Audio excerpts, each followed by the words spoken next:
Well, hey, welcome everybody tonight to this week's episode of Go the Distance. We're so glad that you've joined us for real, raw conversations about real, raw life issues. Don't forget you can watch us on Facebook, YouTube, but we'd really like for you to subscribe to our podcast by downloading the podcast app on your phone and searching Go the Distance. We're really glad you're here with us tonight, and I'm really excited to have back in the studio this week my friend and my co-laborer with Christ, Deke Alexander, our director of operations here at Rock Creek. Deke and I are very close. We're very good friends. Had the opportunity to baptize him a few years ago, and we've been on this journey together now for over 10 years, but also knew him when he was a teenager and growing up. I'll just leave those stories for another time. It's probably best. Yeah, but not only are we just co-laborers, and what you're going to see tonight is what every day looks like for us, but the only time that it doesn't look like this is when we're on the golf course. And when we're on the golf course, it's pretty much quiet. It's pretty much cutthroat. It's down and dirty. Yeah. Because we're really, really close in handicaps and in golf style and games. And so when we play together, it's either a tie game or one or two strokes separates us. So it's usually a pretty heated match. It can get heated. Yeah. And I think, like, if you accumulate all the rounds we've ever played together, I have no idea, but I'm up. You're up. I'm up at least. I lost count though, but you're up. I'm up a few strokes. I mean, the last time we played, you thumped me pretty good, so you made up some. That felt wonderful. You went the distance and made exactly. up. I went the some distance. Strokes. Yeah. So really great to have you. I don't know about you, but I'm a little tired right now, a little fatigued. Wore out. Yeah. There's a guy in the church that I worked at in Missouri. He used to say I was wore slick. Wore slick. You know, you're wore out when you're wore slick. Yeah. He had all these phrases like, I'm busier than a one-legged man in a butt-kicking contest on ice, or I'm as busy as a one-armed wallpaper hanger. Now, just think about that. That's busy. That's busy. And but we're more slick tonight because we did a little manual labor out at the building today. We power washed. Great idea. Yeah. Great idea. I did. I think the humidity with the heat index was like 92 today, so that was real smart. But we had water. We could always spray ourselves. We would have just ripped the skin to the bone off those power washers. But I don't know if you noticed, those of you at 10 Rock Creek, but recently we had the pedestrian walkway that connects the parking lot to the front of the building redone. We had some issues with it. It got concreted yesterday, and so we needed to clean up the residue and all the Bobcat tire tracks and try to get them up off the concrete. And I'm so OCD when I started, I couldn't stop. Yeah. Because I couldn't just leave the dirt over there, and I had to go all the way. So I did the whole parking lot from the pedestrian walkway going east, and my hands are numb right now, but that's okay. I was on the west side watching him. I'm like, if I can just get ahead of him, maybe I could. Yeah. Oh man, it was brutal. Yeah, but but you know what? Hey, it looks great. Looks great. It looks great. So how are you doing other than being exhausted? Doing good. Yeah. How's your family doing? Doing well. Good. Doing well. Good. How's the kids? They're the Alexanders. Yeah. So that's enough said. Yeah. You know, Kennedy's wonderful, and Cash. Yeah. Is Cash. Yeah. Is But Kennedy in school yet? Kennedy actually started homeschool. Yeah. So she's loving it. Something different. It's definitely a new day. Yeah. Cash just started school this week, and he's having a ball. Yeah. So, yeah, that's cool. Cash, the other day, I saw him in the building, and he had a cape on and a mask, and he said he was Fast Boy. Is that his superhero title? Today? Fast Boy? Yeah, tomorrow it's Spider-Man and something else. Yeah. Well, I let him know that he has the potential to be a fast boy because his father was on the mile relay team at Pilot Point High School. Yeah, so I'll make mention of that comment. So we were in a board meeting back in 2014, 2015, and I go into my closet, and I used to help coach the golf team in Pilot Point, and the head golf coach said, here, it was raining, so he said, here's a jacket, wear it. I took it home, and put it on that night because it was raining, it was storming. Yeah. And so I walk into the board meeting and look across the room, and Aaron Allen, one of our board members, is just dying laughing because it says mile relay on it. And I kind of took offense to that. And 5 years later, it did, no permanent damage done, but it definitely, it hurt the ego a little bit and stifled the growth. Yeah. The funny thing is not that your jacket said mile relay. The funny thing is we knew there was no way possible that you were on the mile relay team ever. No. Because the mile relay runs a quarter mile each leg. Yeah. And I've seen you run. Yeah. And I think, we would we would probably time you with a calendar, not a stopwatch. There's a reason you walk or you're riding a golf cart. So amen to that. That's a great game. Yeah. So anyway, it's great to have you. Glad the kids and family are doing good, and glad school and normalcy kind of getting back for you guys. Just wanted to ask you how you're doing, and let the world look in a little bit on what a lifestyle looks like for normal people that just do work of ministry. We're just normal people. Yeah, we're just normal people. Yeah, and we have normal lives, and our kids are crazy, and so it's good to have you in. Yeah, absolutely. It's good to be here. Yep. So I know we're going to have some conversation tonight about a few things, but I wanted to have you in because it seems like when you're here, when we did the previous episode, the Real and Raw Conversation, it prompts me when you talk to me, and it prompts me to think of things and to share things that are on my heart rather than just trying to do it without someone else in the room. So that's what we're going to do tonight. I have some things on my heart that I want to share. I have some things that God's been saying to me and been showing me. And Deke and I have been talking about a lot of those, and so that's what we're going to do tonight. Tonight's agenda is not necessarily on parenting like it was for the last 2 weeks. It's strictly going to be real and raw, straight from the heart. By the way, that was great. You and Sarah tag teaming that. That was awesome. Thanks. Well, you made it through it. Well, she's great. She does well. Yeah. Sarah and I are going to do another one, but we're going to, maybe one or two actually, we're going to start talking a little bit about marriage because we're getting ready to go into a series here at Rock Creek called #Relationship Goals. It's going to be an awesome series. It's going to be great. And we're going to spend some time in the series talking about marriage, parenting, how to live life in the mess of trying to be single and find the right mate. We're going to talk about dating. Title of that sermon is going to be Riding Solo. But the first week, we're going to talk about how your horizontal relationships will never be right till your vertical relationship with God and through Christ is right. So it's going to be a great series, 5-week series. And so getting ready to start that September 27th and looking forward to having Sarah in to talk about marriage. That's going to be great. Yeah.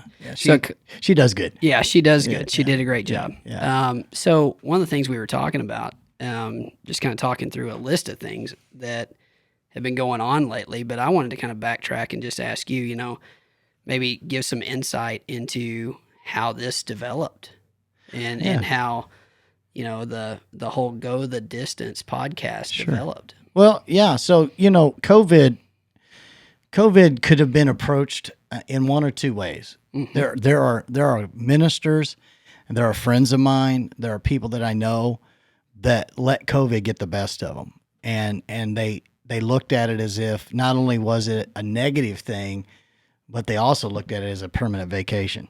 Right. Like, hey, I can just disconnect. And, there is a season to disconnect. And I think COVID did that for all of us. It gave us some time to reset. Mm-hmm. But you know me because you've been with me all these 10 years, and even before that, I can't just sit. No. I mean, I can sit for a couple days, maybe a week. If we go on a vacation and we're gone for 10 days, I'm freaking out because I'm bored. I'm ready to get back to the grind. Yeah. And I have a hard time turning my brain off. So for me, COVID, I didn't see it as a negative or a time to disconnect. I saw it as a time to be creative and find new avenues. Okay, so you're going to tell us we can't have service in our building. Mm-hmm. We're going to have to learn online. We're going to have to learn streaming. And we knew we were going to have to learn that anyway in the new building. Just a little bit in advance. Yeah, we just had to speed that up. But beyond that, I knew I needed to speak into the life of our people through the midweek avenue, in particular Wednesday nights, because people needed the encouragement. They needed to hear from me. They needed to know what was going on in our lives. And in those early mm-hmm. weeks of COVID, I would just share what God showed me in my quiet time. Yeah. What did I read in the Bible this week, or something that I had read that week, and so many of them really were applicable to what we were going through, and talking about making it through anything. When the rivers rise, we're not going to drown. When the streams get swift, you won't die, and God's with us, and just Jesus is in the midst of the storm. Yeah. And that idea that I'd rather be with Jesus in a boat in a storm than be in a boat without Jesus in calm waters. Mm-hmm. And so just that's how and so we used Facebook Live for that. Yeah, that was a great platform. And it was, but it was frustrating because I don't do Facebook, and then we were using my wife's phone because obviously she has Facebook, but she also helps administrate the Rock Creek Facebook page. She's one of a handful of people that administrate that, and so we would set her phone on this tripod that the Boyds gave us to use. But I couldn't, I would get frustrated because sometimes the phone would be turned upside down. It was just a mess. And so we started having a conversation about the fact that what I was hearing from the congregation that was watching, and not just our congregation, but people that were watching, in other locations, what I was hearing was a request not to stop. Keep doing Wednesday night live on Facebook. And I said, hey, I'm okay with that. I'm cool with that. I love the idea because when I was growing up, we had Wednesday night church when we all went to church and we got to hear from our pastor and whatever he spoke on that Wednesday night. And then when I was in student ministry, we went to student ministry on Wednesday nights while the adults were in the auditorium. And I kind of saw it as an avenue to actually do Wednesday night church without people having to leave their homes and come to a facility. It's a great way to connect. It is. Yeah. But I knew we had to up our game. And so we had to move away from a telephone. Yeah. I say telephone, a cell phone. I still call them telephones. Doesn't have a cord on it. No. Yeah, it doesn't have a rotary. Exactly. I'm so old, used to hold the piece to your ear and talking to a mic like that. I came to you and I said, hey, we got to up our game on this because people are wanting me to continue to do the Wednesday night thing. And then you had been watching some podcasts, in particular, some stuff that you were interested in, and some people that have podcasts. Yeah, and you kind of began to look at some of the things they were doing, what the setup looked like, what the room looked like, and so we just went with it. And of course, that's what we do here. That's what we do. We never do anything halfway. We go all the way, and we still have some things we want to do in this room, but this avenue has given me the opportunity to have real raw conversations, whether it's from scripture or whether it's from just my personal experience or like with Sarah over on parenting the last few weeks. But then you said to me, I need a name for the podcast because we have to make it where you can subscribe to it. Yeah. And we want to, brand it. Yeah, brand it. Of course, that's you always got to brand it. Got to, you got to have a look. And so I'm like, well, I want to call it a podcast. So, man, we had a plethora of ideas. We went through A to Z. And our tech team and graphics team really loved us. Yeah. I think every podcast idea and name I came up with, somebody else already had a podcast. It was extensive. The one that I really wanted was 3:30. Yeah. John 3:30. When John the Baptist said, I must decrease and he must increase. And so the idea was going to be the podcast was Wednesday at 7, but it's 3:30. It's always 3:30. What time is it? It's always 3:30. He must increase, I must decrease. But somebody already had that. Right. So we kept hammering it out. And then my wife and I were driving. I don't even remember where we were going. It was a long trip. It wasn't like down to the store. Right. And that's what happens when we travel hours. You start talking. We start talking. Yeah. Your creativity starts to flow. Yeah. And she has to write stuff down or put it in the notes app on her phone. And it hit me that, my favorite movie is Field of Dreams. It's my favorite movie of all time. It's a great movie. And there's a scene in there when Ray Kinsella, played by Kevin Costner. Yeah. He's sitting at a ball game at Fenway Park with Terrence Mann, who's also played by Darth Vader. The voice of Darth Vader. Oh my goodness, I went blank. Yeah, I don't know his name either. Not Lauren. No. Yeah, I don't know. Somebody right now. Yeah. That you know who I'm talking about. Type it in below. Yeah. He's the voice of Darth Vader. He was in Conan the Barbarian. Yes, Conan the Barbarian. Yeah. Those are to some of our audience. They're like, what? James Earl Jones. That's it. So he's at a ball game at Fenway Park with James Earl Jones, and of course Fenway Park. Oh my goodness. If you guys ever want to do something for me, like big time, like send me to New York to go to Yankee Stadium, then flip me over to Boston to go to Fenway Park, and then let's just wrap it up seeing the Cardinals play the Cubs at Wrigley. Bucket list. Yeah. So, because you guys know I love baseball. And so that scene in there. They're sitting in the bleachers. Yeah, they're sitting in the bleachers, and a voice comes out, go the distance. And Moonlight Graham comes up on the screen, and he writes it all down. Of course, James Earl Jones' character, Terrence Mann, doesn't hear the voice. Yeah, doesn't hear it. He doesn't see the screen. Only, Ray Kinsella sees it. And so I got to thinking about that. He had a decision to make in that moment. That challenge was to go the distance. Don't stop on this journey when everything told him he needed to go home because he was about to lose his farm. Sell the farm, Ray. You got to sell the farm. But he went the distance. And because he went the distance, he got to see his dream. He got to see the Field of Dreams. He got to see his dream come true. And, of course, we know how the movie ends. All the cars lined up to come see the baseball players from the past. They still go today. Yeah. So I thought about that. I thought about how many times people fail to reach their God-given potential in their dreams because they won't go the distance. And so that's where it came from. And so I said, hey, let's do a podcast called Go the Distance. Most people aren't going to know what that means, but to me, I'll know what it means as I speak. So that's what Go the Distance means. It's from the movie Field of Dreams. I stole it straight out of a movie. That's where it all started. Now, you guys have to know this, that every time that movie's on, if I find it on, I'm watching it. Every time. It doesn't matter. It doesn't matter if the World Series is on, unless the Cardinals are in the World Series. I'm watching it. And here's the thing. I watch it because of the end. One part. One part. When John Kinsella, who was the catcher, says to Ray Kinsella, his son. Now, I can't remember the actor that played him. I don't know who played John Kinsella, but Ray says to John, hey, Dad, you want to have a catch? And so this is kind of a neat little look into our lives. My daughter was a softball player in high school, and she played all 4 years at Prosper High. She was on varsity for 3 years, lettered her sophomore year. She was a third baseman and a second baseman, and she was a good softball player. And that's what her and I did. We threw the ball. Yeah. I pitched to her. I hit grounders to her.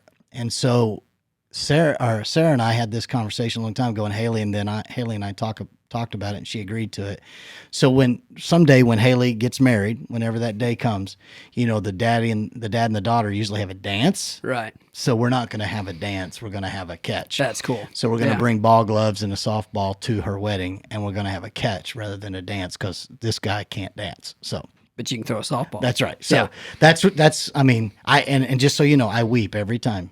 Every time he says, "Hey, Dad, want to have a catch," because it takes me back to my childhood. Yeah. That I think so many times for a young boy, and even young girls, having that time with your dad, whether it's having a catch, having a swim, chipping a golf ball, just being with Dad.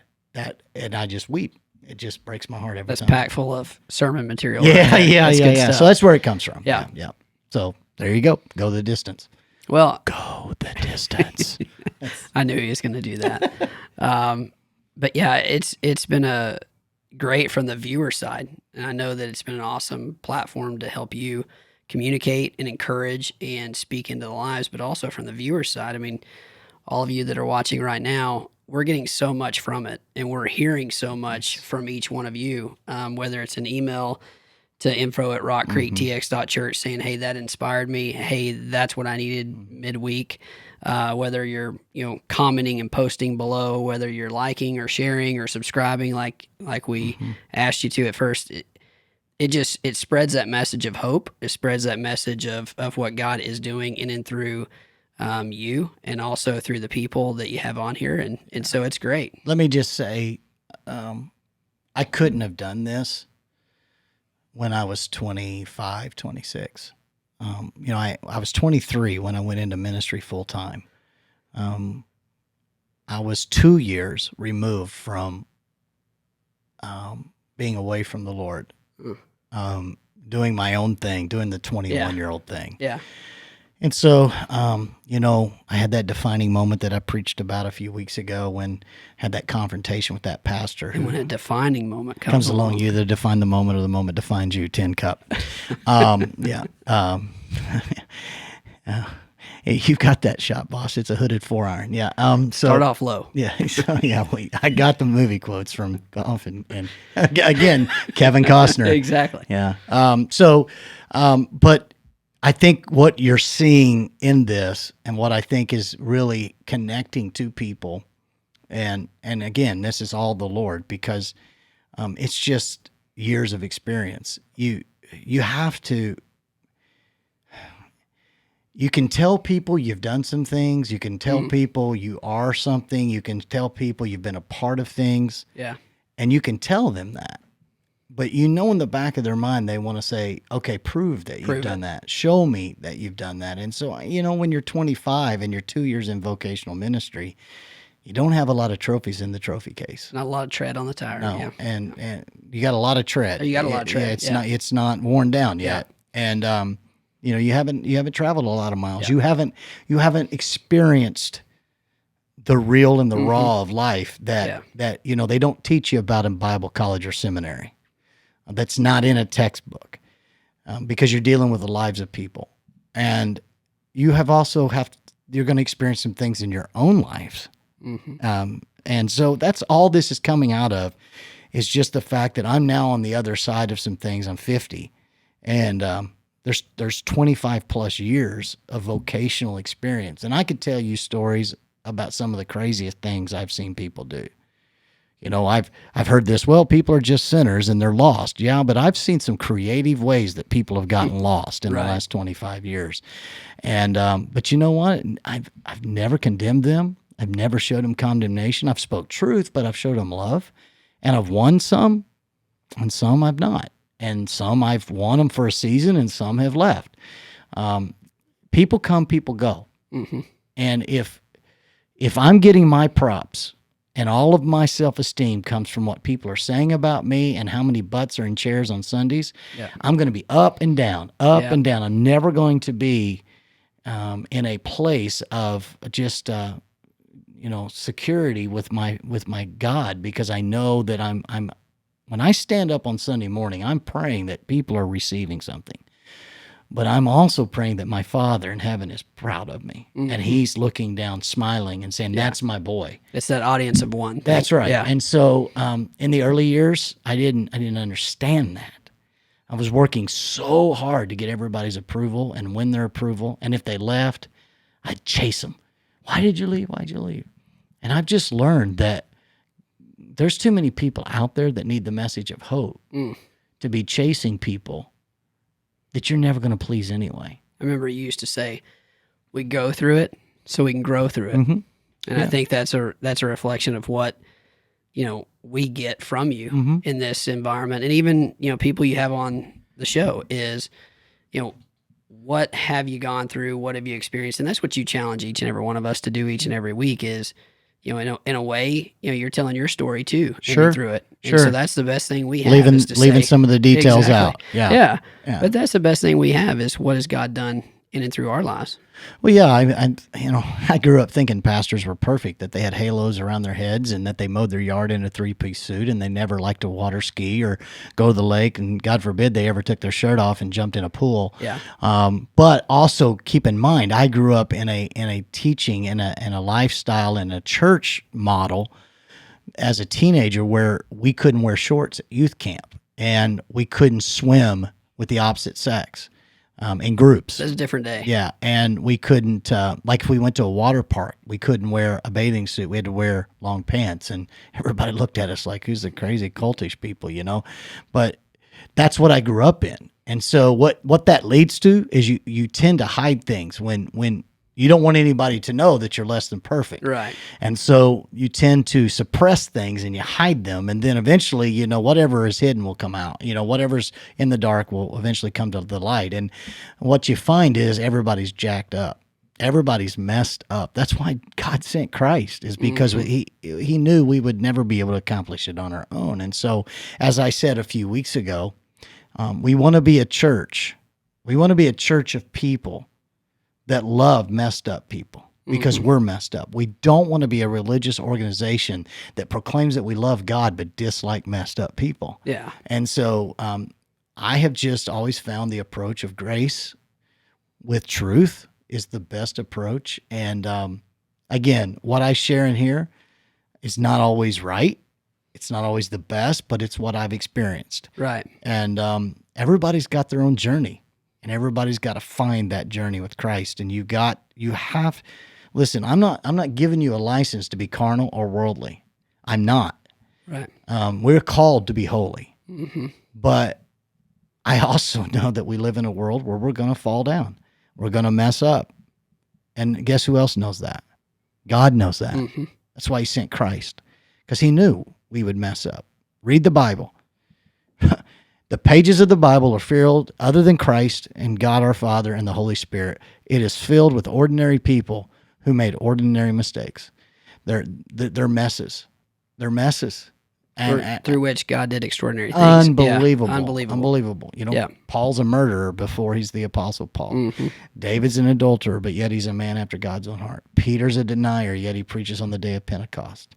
Thomas is a doubter, yet Jesus gives him an encore presentation after the resurrection just to prove to him that he is alive. I mean, you just see it time and time. Mary Magdalene, a messed up life before she meets Christ. So I just think that sometimes we read the pages of the Bible and we think these people were perfect. They are far from perfect. Well, they're just like us. We're all on a journey, like you said. And, as we've journeyed through COVID, we've learned some things. I mean, I know you and I talk a lot about, what have we learned individually, but what have we learned as a church through this season? When you stop learning and growing, you stop leading and you die. At the end of the day, you're learning something every day, and you need to be learning. You need to be looking for what is God trying to teach you in this. So with COVID, at first it was like, God, what are you doing? What are you doing? That was, I mean, that was I'm just being real and raw here. Mm-hmm. When you're portable for 12 years and you're trying really hard to get in your building for Easter and you miss it, and you don't get in till Christmas, and you throttle like crazy to get in for Christmas to where you totally don't even enjoy Christmas that year, which was last year. It's like Christmas. We had Christmas. I don't even remember Christmas. And so then you're going, oh, now here comes our Easter. Mm-hmm. We're going to have Easter. And we were trending up and to the right. Yeah. I mean, our church had doubled in attendance. March was a banner month for us financially. We saw God doing exactly the things we thought he would do. Prayed about it. If you build it, they will come. Yeah. That was a little bit of the mentality that we built the building on. I mean, I was advised by some mentors not to build the building until I had the money to pay for the building. And I said to my mentors, I love you and I appreciate that and I respect that, but I will never have the money to build that building if I never step out in faith and build it, because we've gone as far as we can go in a middle school, and we go to 600 and drop, 600 and drop, and you could just see it. It was a revolving door, and we knew that our best days were ahead of us. God gave us this land in 2014. We didn't go build in 2015. We waited. We were patient, but the time was the right time to pull the trigger. What happened though is we didn't step out in faith knowing COVID was coming. And so, we get in December 15th. Mm-hmm. I come back from California for a Converge meeting, and we have church on December 15th. I get home Saturday night on a flight. We come in, we have church December 15th, and it's our last Sunday in the building. Yeah. Monday morning, we're looking at each other going, all right, it's a new day. We got to figure it out. Mm-hmm. Let's roll. And so we figured it out. And then, we were able to get back in May 24th. Good adjustment by our team. Yeah. I'll get to that. I'll get to that in a second. But, we've been back in the building now longer than we were in the building before COVID. Mm-hmm. And so now we're beginning to trend up and to the right again. We had, we're up over 800, and we're beginning we're beginning to see people coming back, but even beyond that, the new people that God is sending. People are hungry for relationship, and they're hungry for the word. Yeah. And they're going to get both when they come to Rock Creek. They're going to get relationship, and they're going to get the word, and they are going to get that. And so we've heard that time and time again. We've heard, wow, your worship is so relevant. It's so culturally new. It's what we hear on the radio. We just knew that the sermons weren't going to be really strong biblically until you guys got it. And our teaching team, whether it's David, Greg, or myself, we preach the Bible, and we don't water it down, and we preach truth. And so it's a great combination what we're doing, and I think people are hungry for it. But what I want to say is what we had to learn during that time, I keep hitting that table. Yeah. Let me stop. I haven't hit it at all tonight, which is good. Yeah. Let me say this. I'll stop right there. So what we learned during that season of, hello, we've got to switch gears fast. We got to figure this out, is that we were able to do it because of the team of people that God has assembled here. Yeah. I love John Maxwell, leadership guru. Watch stuff with John Maxwell all the time. And I remember years ago in the Enjoy Life Club that he had, where he'd send out cassettes of teaching, he made a comment that if you want to paint your bathrooms at the church, God will just send you a painter. Mm-hmm. And he wasn't saying that painters are bad. He was using that as a correlation. But if you want to build something huge, God will send big pieces of machinery around you. And that's what we have. We have big pieces of machinery, not physical machinery, spiritual machinery. Mm-hmm. There are people that are surrounding me and supporting me and ministering with me, not for me, with me, that are amazing, talented people, amazingly talented. And whether it's tech side, whether it's video side, whether it's audio, whether it's figuring out how to move people into groups, whether it's women's ministries, men's ministries, whatever it is, I can tell you this, the people of Rock Creek have owned this idea that they are ministers, that they're not teachers, they're not doctors, they're not lawyers, they're not mechanics, they're not whatever they do. That's how they earn a living. That's not what they are. They're ministers, and they minister, and they take ownership. I also heard John Maxwell say just today that if you proclaim that you're a self-made man, then you dream too small. Because if you can accomplish your dream by yourself, then your dream wasn't big enough. And when God gave me a dream for Rock Creek back, in 2005, which back then it was Church of Celebration Metro, when God gave me that dream, I had no idea what that dream would actually turn out to be. I had a glimpse, I had an idea, but I didn't know. But what I did know is this: I will never see that dream if I quit. I will never see that dream if I don't go the distance. Right. I will never see that dream if the first time that opposition rises up, that it derails me. Because here's the thing: when you proclaim that you're going to start a church, you wage war in the heavenlies. Oh yeah. Because you're going to take ground away from the enemy. You're going to reach people that the established churches aren't reaching. Not because the established churches aren't reaching people, it's just the way they are. I mean, even now, with us having a building, we're seeing we got to stay on mission. We got to stay focused. We can't be keepers of the aquarium. We got to be fishers of men. And so many times, you get comfortable. And when you get comfortable, you get off mission. And so, yeah, the dream, I wanted to see what God could do through a group of people that would say, you know what? We're going to do everything we can to reach people with the gospel. And we're going to do things that aren't going to work, and we're going to do some things that will work. We are going to do some things that are controversial, some things that aren't controversial. We're going to do some things from time to time that are cheesy, and everybody says, what were they thinking? And we're going to hit the ball out of the park and hit grand slams sometimes. But here's the thing. We stuck with it. Yeah. We stuck with it. 12 years of portability, and we didn't quit. And we wanted to. And it's okay to want to quit. By the way, never quit on Monday as a pastor. That's the worst day to quit because you're exhausted. You're exhausted. But if you don't quit, if you don't give up, you will reap a harvest. Galatians chapter 6 tells us that. Yeah. And if you don't, I just see pastors give up, in particular church planters. They give up when the first opposition hits them. Comes.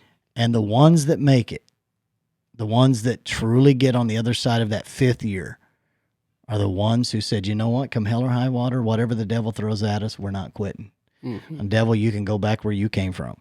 We're not quitting. And as tough as it gets, as hard as it gets, the things that people might say about you, the things that people might do to you, church people, the people you lose, the people get their feelings hurt, all of that. You just got to stay on mission. You got to stay focused. So what I've learned through this season is COVID-19 is not going to steal my dream. And somebody out there, you feel like right now COVID-19 has stole your dream. You had a plan. And some of you are pregnant right now, and you didn't have that plan, but COVID-19 gave you that plan. And I think they'll call this Generation C. For COVID. But you had a plan, and you think the devil's derailed your plan. But if you don't quit, you'll get through this, and you'll get on the other side of this, and you'll see that dream. Do not let the enemy steal your dream because of COVID-19. Well, hey, thanks for joining us tonight. Thanks for listening to me just kind of share from my heart. I hope some of the things I've said have been helpful to you. Obviously, it's been a long podcast, so here's what we're going to do. We're going to pick up next week with part 2 of this conversation that I had with Deke Alexander.